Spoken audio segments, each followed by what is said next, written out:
Assalamualaikum Cederalun, baliklah mengon Tuan Samsul Azman. Lagi bak urau Senin yang kakak tanya tak bahas mengenai video populer bak kanal YouTube Serambi On TV. Cederalun, video populernya nan ke video-video yang ramai ditonton ataupun dikalon bak YouTube, bak Facebook, bak Instagram dan bak TikTok Serambi Indonesia Group. Video populer dalam minggunya Cederalun nan ke video mengenai aksi kutuk pernyataan Menteri Agama. Video orang kampung Jangka Biren bertemu 100 pengungsi Rohingya di Binih Laut ngon Dr. Jailani meninggal dunia. Video yang kepun Cederalun mengenai aksi mahasiswa ngon pemuda mengutuk pernyataan Menteri Agama terkait azan.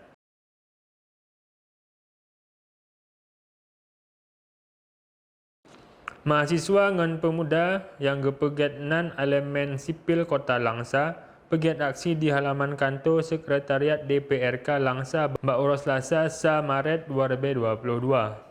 Aksinya dipegiat untuk mengutuk pernyataan Menteri Agama berkaitan dengan pernyataan gopnya tentang azan.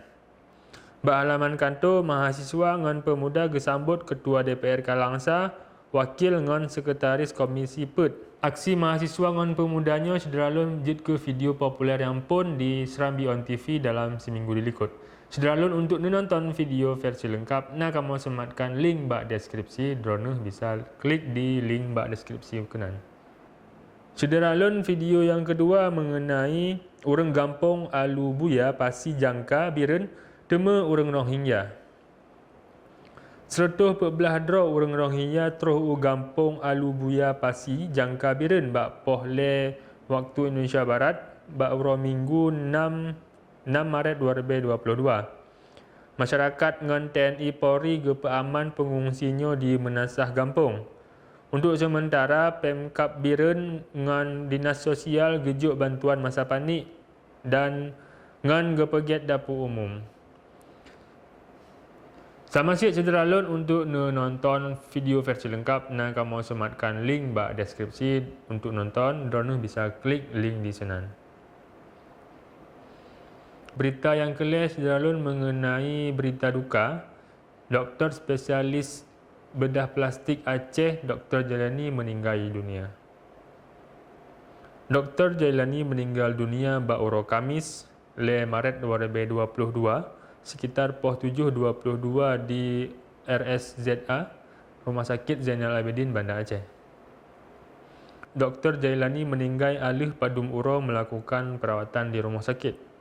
Pekerja sosial Rahmat Maulizar geken bahawa kepulangan Dr. Jailaninyo adalah kehilangan putra terbaik Aceh dalam dunia medis.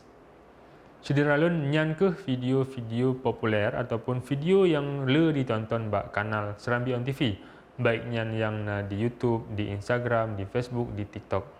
Bagi saudara-saudara yang belum follow media sosial Serambi Indonesia Group, di Facebook, di Instagram, di TikTok, drone bisa langsung follow untuk mendapat update ataupun perkembangan-perkembangan yang di kampung, yang di kecamatan, kabupaten, provinsi, nasional maupun internasional. Lengkap bak serambinews.com ataupun lengkap bak Serambi On TV.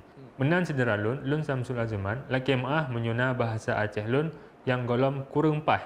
Minggu ke dan merompak lam Cederalun insyaAllah untuk tak bahas lam mengenai video-video populer dalam bahasa Aceh bak kanal Serambi On TV.